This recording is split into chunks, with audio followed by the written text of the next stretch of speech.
Welcome to Just Minded My Business Media LLC, where you get information that you can use. I'm your host, Ida Crawford. But before we dive in, subscribe to Just Minded My Business on YouTube and wherever you get your podcasts. Share Just Minded My Business with your family, friends, and colleagues. Engage with us by leaving a review or comment. Your support keeps this podcast going and growing. Visit our website at jmmbmediallc.com to learn how we can support you in getting more visibility on your products and services. So grab a pen and paper and get ready for information that you can use.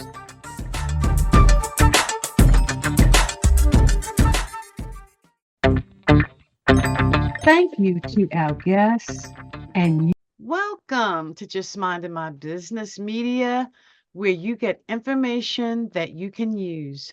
I'm your host, Ida Crawford. So grab a pen and paper and get ready for information that you can use. Wow. So at 14, Doug Howarth faced with a problem that will pursue him for decades. He had just been exposed to the 2D and 3D coordinate systems. While they offered a framework for many problems, he wondered, what other plotting systems exist that we haven't seen?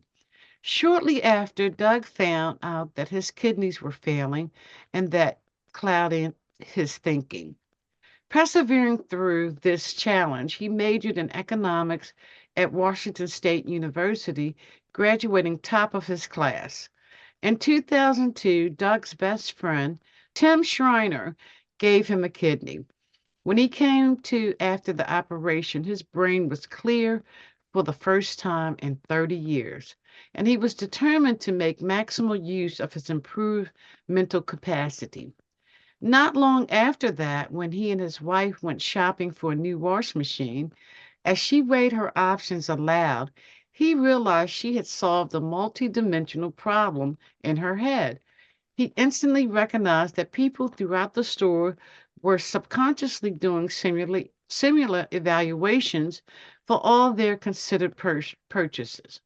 In that moment, Doug Howarth discovered hypernomics, which is the study of market actions across four or more dimensions, the plotting systems he had been wondering about for 3 decades.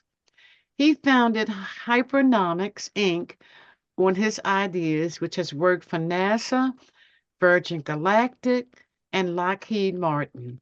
Along with 2 others, he's been awarded U.S. patent analytic software.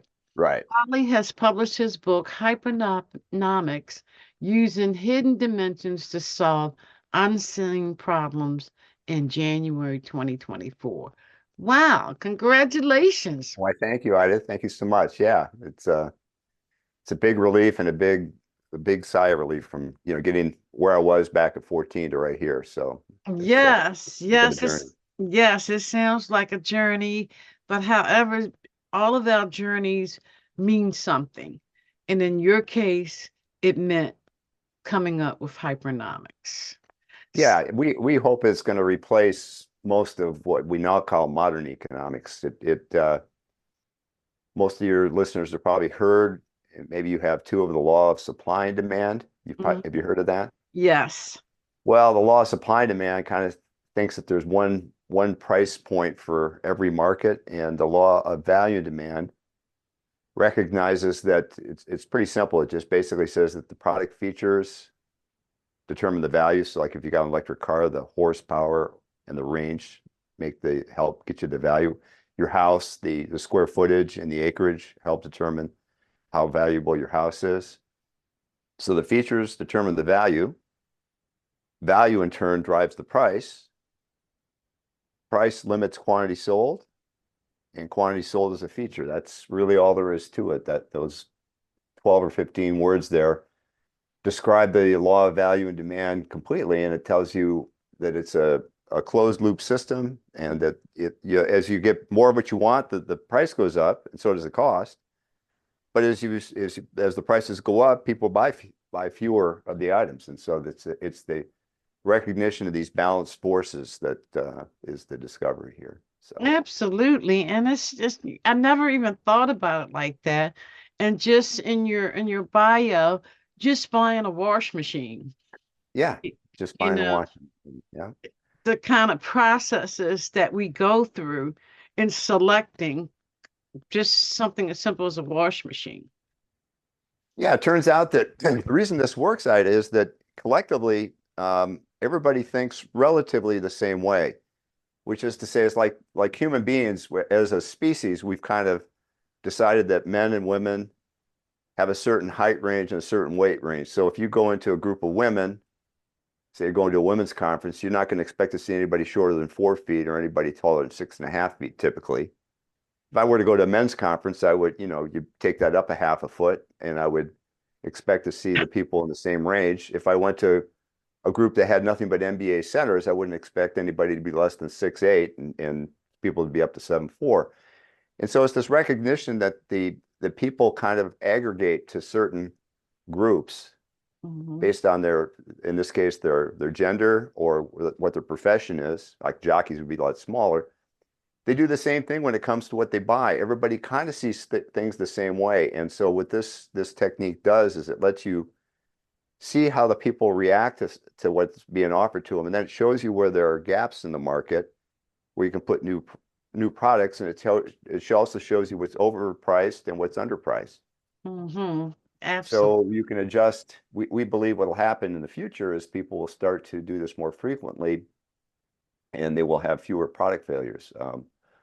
One of the preeminent economists of our day, Dr. Clayton Christensen out of Harvard, said that 95% of all new product ideas fail. Well, the other way to look at that is 5% of all new product ideas succeed. And what we're hoping is that if you could take that 5% and gradually grow it to 6 or 7%, going from 5% to 6%, well, that's a 20% improvement. We're hoping that what'll happen is people start to use this, and more people will be getting more and more success, and basically boosting their welfare up and that of the whole economy. Hmm. So this software that you have, Mhm. um, tell me how does it work? It works by taking in we take in lots and lots of data. And so, for example, when it comes to washing machines, we would take in all the capacities of the washing machines. So you have the ones that have the really small drums that are stacked, and then you got the big ones, the bigger drums, and then the really big ones for home use, and then you got laundromat size, and you got washing machines that go onto ships that do industrial loads. And so there's a range of the capacities, and then there's a range of cycles. So when my wife was buying the washing machine, I realized that she wanted more cycles than came in the simple machine. So a simple machine might only have 3 cycles. Hmm. And as you go up the line, you might get as many as 20 or 30 cycles that you can have. So you're buying the capacity and the cycles. So we would get the capacity of the cycles, and then we would get the price for Hmm. this. And what we would figure out is we'd figure out how people are responding to the capacity and the cycle. So if you buy that little small stackable washing machine, well, you might pay $300 or $400 for it. If you get a nicer one that sits on the floor by itself, they probably start at $500, but they can go all the way up to 4,000. Hmm. And then you go into the laundromat version where it's got to be industrial strength. Well, they probably start at 2 or 3,000, go up to 10,000. And then you've got the industrial ones that you can see in big outfits, and they're quite a bit bigger and quite a bit more expensive. So we would plot all that stuff, and then at the same time, if you can get it, what we do is we plot the number of sales that have been made of each of these things. And what we would see is the sales, as the price increases, the number that are sold falls. And so we can show how these two things interact at the same time. And so a lot of people we've discovered have made incorrect assumptions about what the demand's going to be for their product. So sometimes people have overshot their demand. That is to say, they predicted they were going to sell more than they did, and sometimes people have underpredicted what they're going to sell. And each one of those things has problems associated with it. So this helps you dial in the best answers for your particular market in which you're interested. That's very, very interesting. Never even thought about it at that level. And I think most people have it because they just, when they go shopping, they already know their price point. They already know um, kind of what they're looking for in whatever it is they're purchasing. And they never really put any name to it. It's just a process that we go through. Yeah, what's interesting is everybody's basically thinking the kind of the same way. That's what's really cool about this is that there aren't a great deal of variations from this, such that you can find out what the people are going to get based on what they've gotten in the past. And Hmm. so one thing we like to do is we take the data from the distant past, which might be, oh, say it's say it is a washing machine market. You might take the data from a year ago, and you might take the data from a half a year, and then you take the data in the present. So you take the data from a year ago, half a year ago, and the present, and we think that would pretty well predict what's going to happen in the next 3 or 4 months. And so what we try to do is see how people are processing these purchases over time, and that becomes pretty useful too. So when if businesses want to use this software, um, it sounds, I mean, the way you explain it sounds very simple, but because most people probably have never even heard of, in business wise, of Right. the hypernomics, so they're not gonna connect the dots. So do you support businesses with, implementing this in their companies? Oh yes. Yeah, we're going to give training classes on how to do this, and of course, the book that you mentioned that I put out is basically a primer on showing you what hypernomics is about. So we hope that Hmm. people would pick up the book so they get an idea of how these forces interact, and so they would actually be primed to be able to do this. It'd be like learning how to do arithmetic before you went to kindergarten. You get to kindergarten and they teach you arithmetic. Well, if you knew it beforehand, then once you got to kindergarten, you'd be better prepared. So it's kind of like Absolutely. that. So if people want the book, where do they get the book? Well, it's available on Amazon. Um, Again, the book is Hypernomics, Hypernomics, Hypernomics: using hidden dimensions to solve unseen problems. So it's on Amazon, it's on Barnes and Noble, and it's on Wiley's site. You could also go to our website. We connect you to those sites. So hypernomics.com would have that. Hmm. And then my own personal website, Doug Howarth, that's DougHowarth.com. All Okay. those have links to places that would sell that to you. Okay, so for the software, Yeah. I'm trying to picture the software in my mind. I'm a geek, a computer geek myself. Oh, So great. Yeah. I'm trying to picture the software. So can this software be applied to any type of business? Oh, that's a great question too. Yeah. In fact, we've applied it from everything from ground beef to train travel to spaceships. So yeah, we've every market we've attempted to apply it works as long as the market is mature. By mature, I mean that there's basically somewhere between 15 to 15 plus products in the market. The market starts to what we call self-aggregate. So the market starts to form its own relationships based on how people see it. They start to do this self-aggregation after about 15 to 20 products that are placed in it. So when the electric car market came out in 2013, when it first came out, there was just the one model. That was the Mitsubishi i-MiEV. And then, so it was going along, it was just the one point for the whole year. But then as time went on, more and more companies entered the fray and they started to put more and more products out. And then these relationships started to form that you could actually go ahead and plot. So when with this information that companies can gather, so if they that helps them with the pricing, uh, Yes, it helps with um, quantity. Be, yes. okay, so it basically this is definitely intuitive. I'm like really trying to picture how it can really narrow down a lot of things so that people you don't overproduce and you don't overprice. Yeah, the other thing it can do for you, Ida, is if you use it before you even start to build a product, it'll show you where the openings are for relative to the features. it can tell you where's the open space that has the least amount of competition. So Oh. just a big, for instance, that some of your people might know, because I think most of us know a little bit about electric cars, that you've been seeing them in the news. And so when the electric car market started in 2009 with the Mitsubishi i-MiEV, by 2013, Tesla was out there with a couple of Model S's, and Mm. Nissan was out there with their Leaf, and with these two, you know, very different types of cars. The Teslas were priced around $100,000. The Nissan Leaf was at $30,000. And very interestingly, along the price line, nobody had a car that was priced between 40,000 and 70,000 for a while.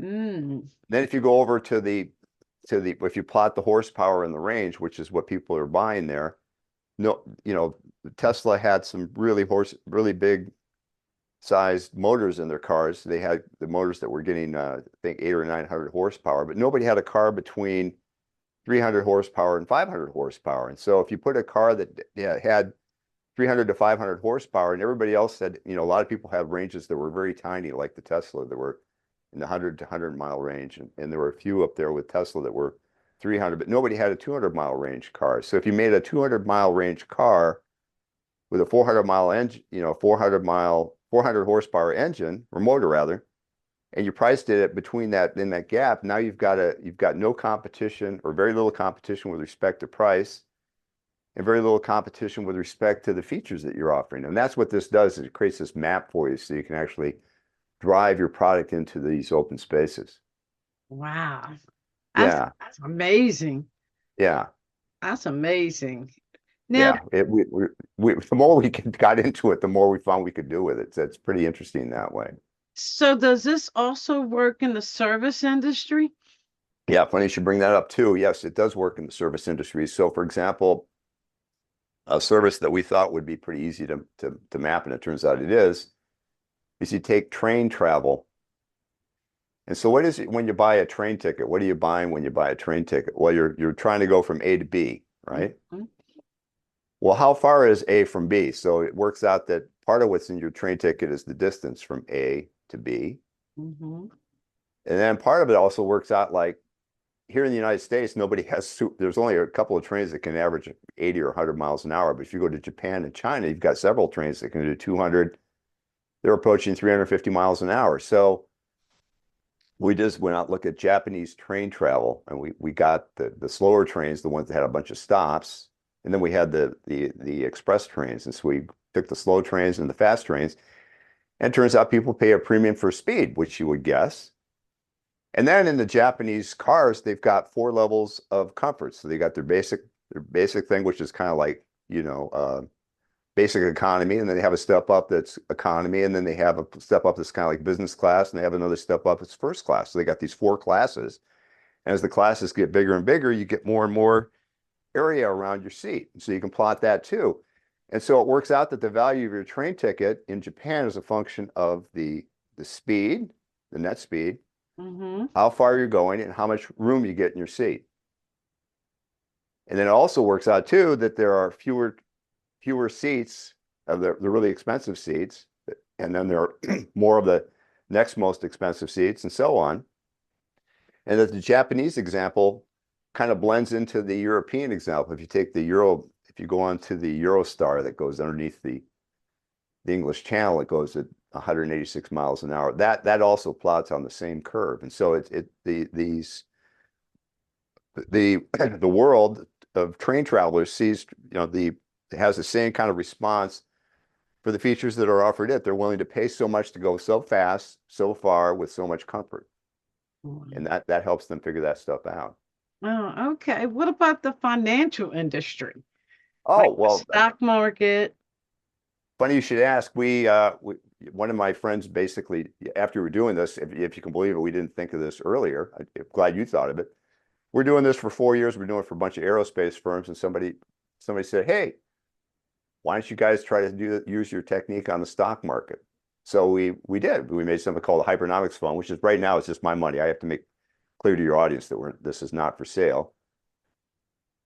But so I took some of my money, put it in the stock market, and I started using our techniques. Long story short, after we hit our 4-year anniversary last week, and we only get stocks out of the S&P 500, and we only go long just because we understand that. We thought if we ever went public, people would understand it. So we get very conservative stocks out of the S&P 500 and only go long. Never short anything, never options, no cryptocurrency, no commodities, nothing like that, just S&P 500 stocks. And as of yesterday, 4 years, 8 days, we are 1.61 times, 161% of what the S&P 500 has done over the same period. Wow. Yeah, and the chances of that being due to chance is less than 1 in a trillion. So we know that it works. Um, Wow. So this sounds Yeah. like this can work in any type of scenario. Yeah, we've worked at all the way from the most expensive things we've worked on have been spaceships and big airplanes. And then we also did a thing for the local restaurant down the street. So um, I don't know how it was for COVID out in Pennsylvania, but here in California, in the wintertime, the winters aren't too brutal. And so what happened, you remember when COVID hit, it hit in February, March of 2020. Mm-hmm. And by April, March, April, everybody's quarantined. And so our restaurants here in California, they're mostly indoors. And so some people had outdoor seating. And this place we went to had outdoor seating, but it only had a fraction of the outdoor space that had inside. Mm-hmm. And so, we're going down there, we're trying to get a meal. I mean, that's the one thing everybody looked forward to in COVID was I don't know how about you, but I just love getting out during COVID, getting a meal. Felt like Yeah. you're living life again, right? Right. So we're trying to live life. We're trying to go down to the local restaurant and we can't get a table, And I look at the thing and the line's out the door and I look at how their tables are set up. And they had a bunch of tables. They had 3 tables of 6, small patio area, 3 tables for 6 and 3 tables for 4 and just a couple of tables, just a few tables for 2. And so I knew the manager and I said, "Hey, Kayla, come here." She said, "Yeah." She goes, "Yeah, Doug, what?" I said, do you want to make some more money?" She says, "Well, sure, I want to make more money." I said, Here's what you need to do. The average party size that you have here is usually 1 or 2. You get some tables of 6, but very far fewer than you get of 1 or 2. Mm-hmm. It turns out when I did some research, there are more than twice as many parties of 2 as there are parties of 4 going to restaurants. So I say, here's what you need to do. You need to drop 2 of those tables for 6, 1 or 2 of those tables for 6, 1 or 2 of those tables for 4, and replace them with the parties for 2. And so we came back next week. She had done that. We got in, and I said, "Tell me what your revenue is after a couple of months." And her revenue went up 25% in 2 months. Wow. Simply because this is an observation of how people organize when they go out for meals. There's many more people that go out in couples than go out in large families. And so it turns out it can work out for everything from a corner restaurant up to NASA. So we're pretty excited about that.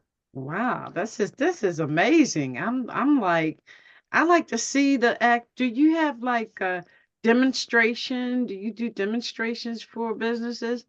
Yeah, we do demos. We do demos of the software. Then um, we do live demos of the stuff we've already canned, and then we would, if they ask us to, we work on contract to show them how we could implement it.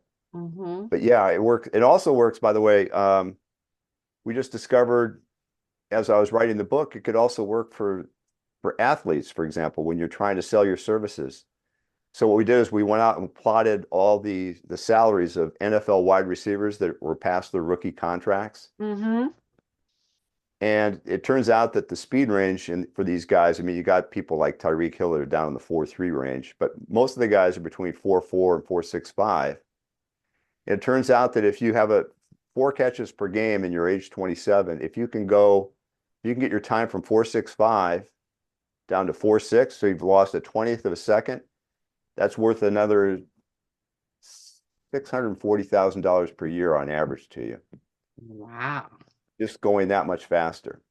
That's in the book too, by the way. There's a little bit about how that works. But so these analytics apply to a whole bunch of fields, and we're excited about, and we're hoping we can get the word out. So I'm pleased to be on your show, quite frankly, because that's helping to get the word out. So I appreciate that. Yes, absolutely. And I'm very, very curious as to how I can apply it to my business, because I mean, this seems like a tool that is going to really save business owners money, Uh-huh. increase their revenue. Yeah, that's the idea. When that Dr. Clinton Christensen was saying that 95% of all new product ideas fail, I mean, that kind of hits you hard. You think, well, why is that? And B, if I knew why it was, how could I fix it? Well, part of the problem is that people don't understand that there are limits to the market. And so another one that I know I don't, I'm going to carbon date myself. I don't know if you've seen this film because you seem like you're younger than me, but have you ever heard of Back to the Future or watched the film? Hmm. Back, so you know what a DeLorean is with the fancy gull wings? Remember the DeLorean car that they had? I do. Okay, well, so we studied DeLorean from back, 40 years ago. And this is a case where somebody didn't understand what was going on. So John DeLorean built this gull wing car and it was really stylish. It had the gull wings, nobody else did, and it was stainless steel. But he put this car out into the sports car market in 1982 and it had about 130 horsepower. And he was selling for $25,000. And other cars that sold for $25,000 have roughly twice the horsepower in it. Hmm. And so what happened was he sold far fewer than he thought he was going to sell. In fact, he should have been priced to 15.5, and he built way more cars than he needed to build because he understand the demand limits. And then his cost went up. So basically, he went bankrupt in about a year and a half because he didn't understand this. And had he put in the bigger engine into the car immediately, which he eventually did, but by that time it was too late. Had he put the bigger engine in and made fewer units, he could have made some money. But in this kind of analysis, you can do inside of a month pretty easily with a nice team. So he lost, by our calculation, at least 100 million on that. And Wow. Wow. so it becomes very useful to not make big mistakes. So that's kind of our biggest selling point is to tell people, first of all, don't make the mistake. Second of all, try to optimize to what you're trying to do. So Yes. that's what we're trying to get people to do is to optimize things that they hadn't thought of in terms of being able to optimize. Hmm. Because if you read standard textbooks, they'll talk people build stuff and then they go put it out in the market and they say, we want to see what the market will bear. Well, that's basically another way of saying I have no idea what we're gonna get, and we'll just take what they give us. And I go, wait, what if you could know what the market will bear before you get into the market? Wouldn't that be great? Well, it turns out with this, within a range, you've got what we call air terms around this. Within a range, you can know how many can sell from what price and what you need to stick in there for the features. And that's what we think is the big selling point of this is that Yeah. now you don't have to go in the market blindly. You can actually dig into it, see what it likes, design something. The way you also like to say is we want to give the market what it wants, doesn't have, and can afford. That's crucial. What is it that they don't have right now? Hmm. And by figuring out everything else that they want that's around this, and there's an open spot, they don't have this little bit here.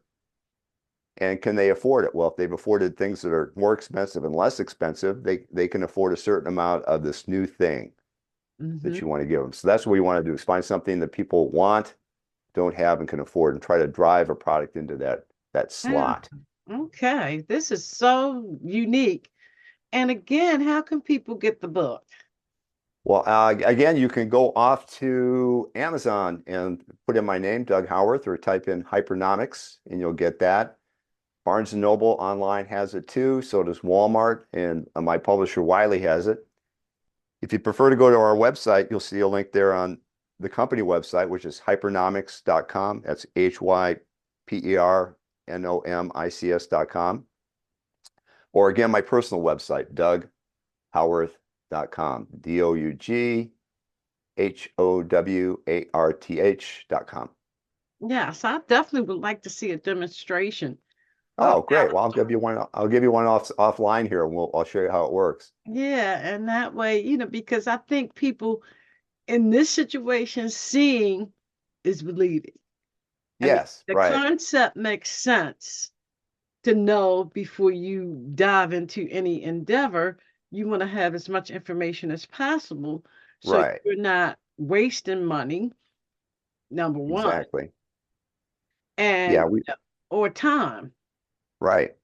Yeah, we've identified $2 or $3 billion failures in aerospace that people could have avoided had they known what they're doing here. Wow. So, yeah, That's amazing. That is amazing.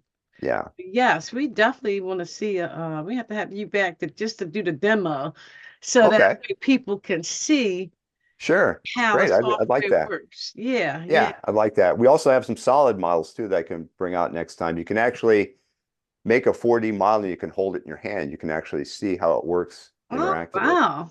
Yeah, so that's pretty Wow. So cool. you are definitely ahead of your time, aren't you? Well, I like to think we're just catching up to my time. I hope if I'm ahead of my time, nobody's going to want to read it. I want everybody to think that this is something they can use now, not in the future. Right now, you could use this to put Yeah. yourself in a better position And and that's have what it's more all success. about.